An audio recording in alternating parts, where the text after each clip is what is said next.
reptile keepers, we know sometimes our pets might bite us, and usually it's no big deal. But these are the 5 reptiles I would least like to take a bite from.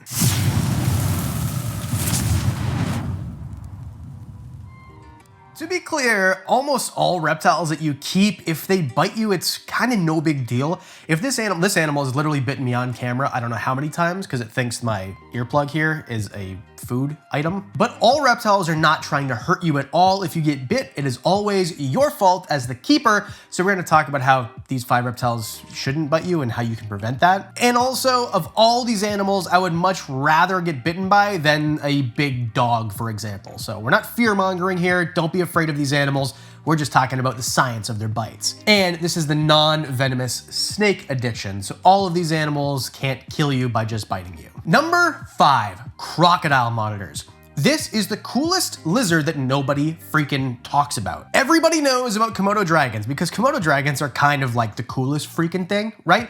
But these might be even cooler and a longer, arguably, lizard than a Komodo dragon from the similar part of the world. They're from Indonesia. But this animal is arboreal. And when I tell you this thing has teeth like razors, I am lying because they have teeth like knives, okay? It's like a bunch of steak knives in the skull of this animal. Look at this skull of a crocodile monitor. So inherently, if something has knives in its face, you don't want its face to clamp down on your arm. That's just how things work. With that said, this is maybe the smartest lizard that there is, period. Crocodile monitors are so unbelievably intelligent, which is why they're so popular. In addition to looking super duper cool and being super duper big, and never mind their teeth, their claws too. So as you see me handling this one that Johnny Venom put on me at Nerd last week, which was an incredible, like, once-in-a-lifetime experience. No, these claws were trimmed, and this animal isn't just sticking its freaking daggers into me, because an animal that's gonna weigh, you know, up to 20 pounds probably, I actually don't know. Matt, how much do they weigh? Anyway, a significant amount has to climb, and they need crazy claws to do it. But we're talking about the teeth today, and those jaws are powerful. But because they're so smart, sometimes they can be a little unpredictable because they're hard to train.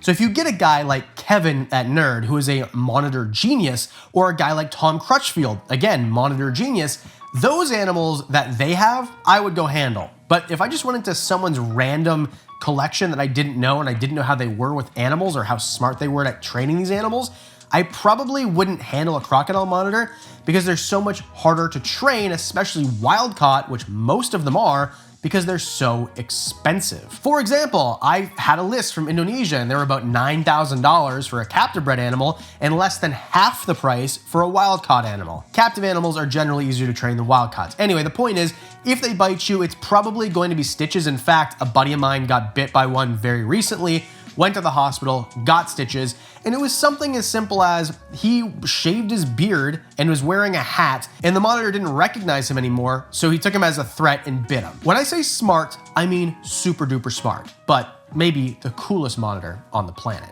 Although there are Parentes and lace monitors, and those are pretty cool. Anyway, let's move on. Now, because I don't want to fill the list with all monitors or all one thing, I'm trying to broaden. We're gonna go number 4 here, snapping turtles. Now, this list, I want to be pets. People keep these things as pets, not, you know, I'm not gonna put a Komodo dragon on this list. And snapping turtles are becoming more popular as pets. Now, what I've realized over the last few years is common snapping turtles, because there's 2 main types I'm gonna talk about today. Common snapping turtles and alligator snapping turtles. Commons can be pretty docile if you train them, get them out of the egg, etc. But at the end of the day, even a common snapping turtle, which are way smaller and have a way less of a bite force than an alligator snapping turtle, can still take your digits off, okay? They have a beak, a very hardened beak on the front of their face, and when they clamp down, they do it very fast, and we're talking up to 300 PSI. That is a lot of pressure on a little point in their jaw, and that is why they can take fingers if they choose. Now, with this said, I don't think we should ban the keeping of these animals because they're inherently dangerous. If we did that, we wouldn't be allowed to have big dogs, or chihuahuas for that matter. But we need to know what we're getting ourselves into here. So if you're gonna get one, I mean, just know what you're doing. I had the opportunity again last week, literally right below the crocodile monitor enclosure, was a 120-year-old alligator snapping turtle. And when you see these things, they look like dinosaurs. Everyone says that about every reptile. These literally look prehistoric. If I didn't know what one was, and it was the first time I saw one, I would think that I went through some sort of time portal. Their heads are massive, their jaws are crazy looking, and they have a caudal lure in their mouth. So on part of their tongue, they have this little red thing that looks like a worm that they wiggle around, and then they wait for prey, and then boom, they snap on it, and that is how they get their prey. And they snap so unbelievably fast. And alligator snapping turtles have 1,000 PSI bite pressure. So this is something that's definitely gonna break your arm if you stick your arm in there. The best way not to get bit by one is don't stick your digits in a place that can get bit by one. They're not super duper slow like you think of a turtle, but they're not fast. So if you're in one's way, just get out of their way. They're not gonna chase you up a hill, just move. Don't put yourself in the position to get bit and you won't get bit. Reptile bites obviously suck. What also bites is expensive and unsafe shipping, unreliable sellers, and all of that I don't deal with at all anymore thanks to today's sponsor, Palm Street. Palm Street is an online community. It's not just a platform for auctions to sell animals and buy animals. It is a place where people get together and really form a positive community around reptiles. And the auctions are so much fun. We're talking a couple of minutes.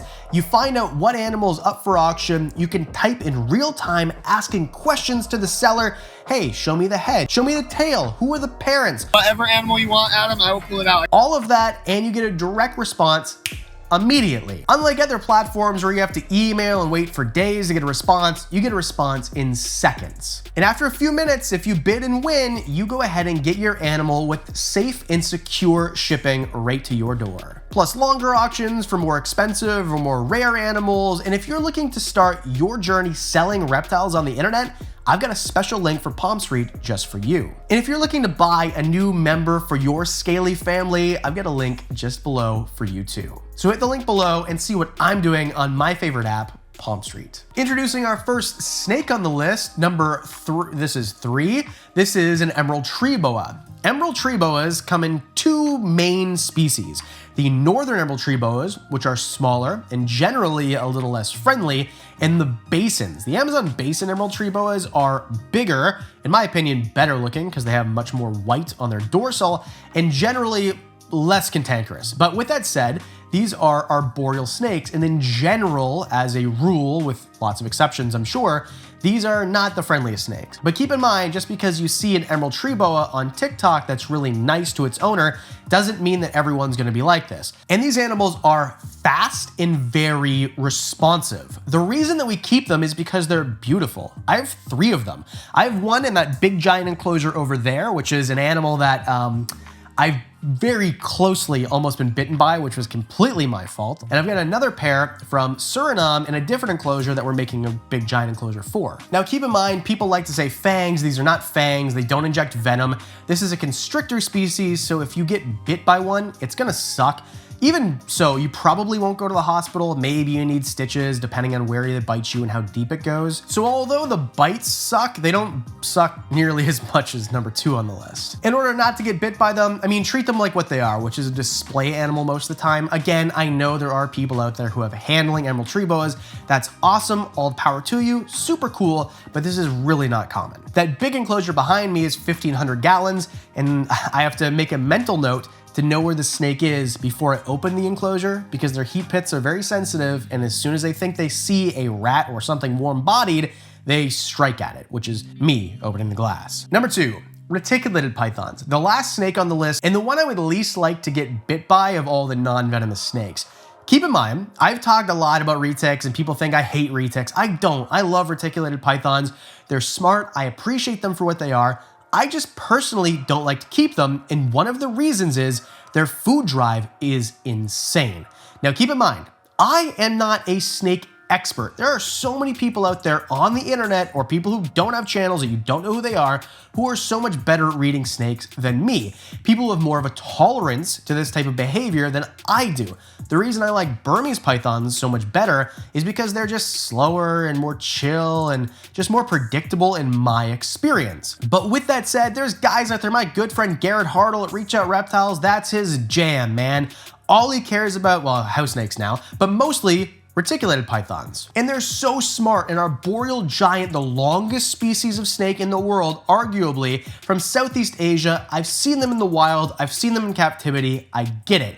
And with so many localities, some of them super dwarf, so they get really small, or mainlands that can get 20 plus feet, and tons of morphs as well, I understand. However, they have hook-like teeth, they have a crazy food drive, they hit like a Mack truck. When they bite you, it's not like this cute little, they are so fast and so powerful. And I just don't like that. I mean, I am risk adverse. I don't like getting bit by animals. I mean, I get made fun of for it, but at the end of the day, it's not me. What I like about animals is to handle them and have fun and not being a thrilling experience. That's why I'm not a venomous handler. These guys who handle these cobras and stuff and their adrenaline junk, that's cool, man. That's awesome. I like to watch it.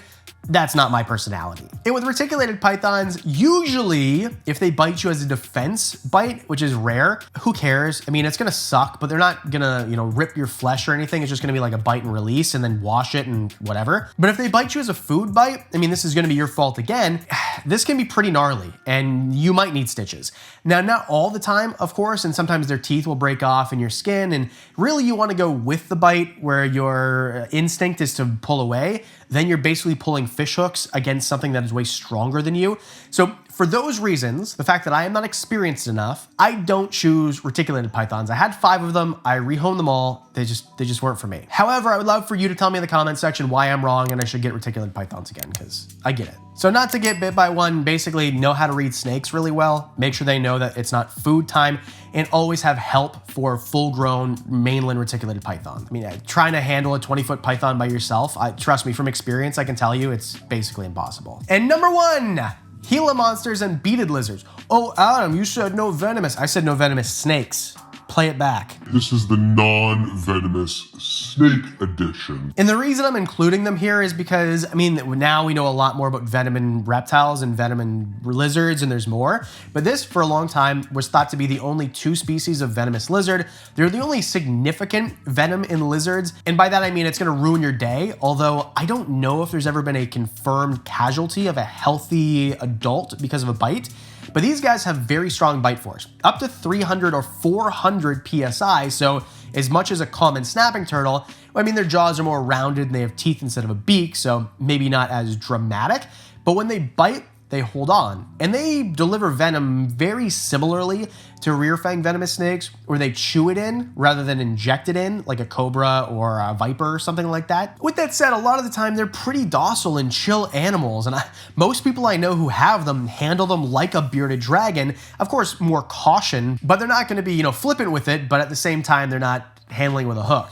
These animals generally are pretty cool, but big, and also they can be unpredictable because they are animals. So in my opinion, I would handle them with gloves or just put them on the ground and stroke them because they have really cool, interesting feeling scales. And they're really easy to keep. I mean, Gila monsters you can find in the southwest of the United States, Utah, New Mexico, all the way into northern Mexico. Whereas beaded lizards are found into Mexico and go into Central America like El Salvador. So very cool species, a species that I'm not really interested in keeping, but anytime I go to someone's house or someone's collection and they have one, I always want to mess with them. And by mess with them, I mean like literally pet them or pet their tail or whatever, because I think that I respect them, I think they're cool, but of all the venomous animals in the world, this is probably the one that's the most safe, but the one I would least like to get bit by because it'll ruin your day. You're gonna have a very, very painful day. But you're not gonna die. And to me, that goes a long way. And if you didn't realize, the whole point of the video is even the worst bites of all the pet reptiles, kind of not a big deal.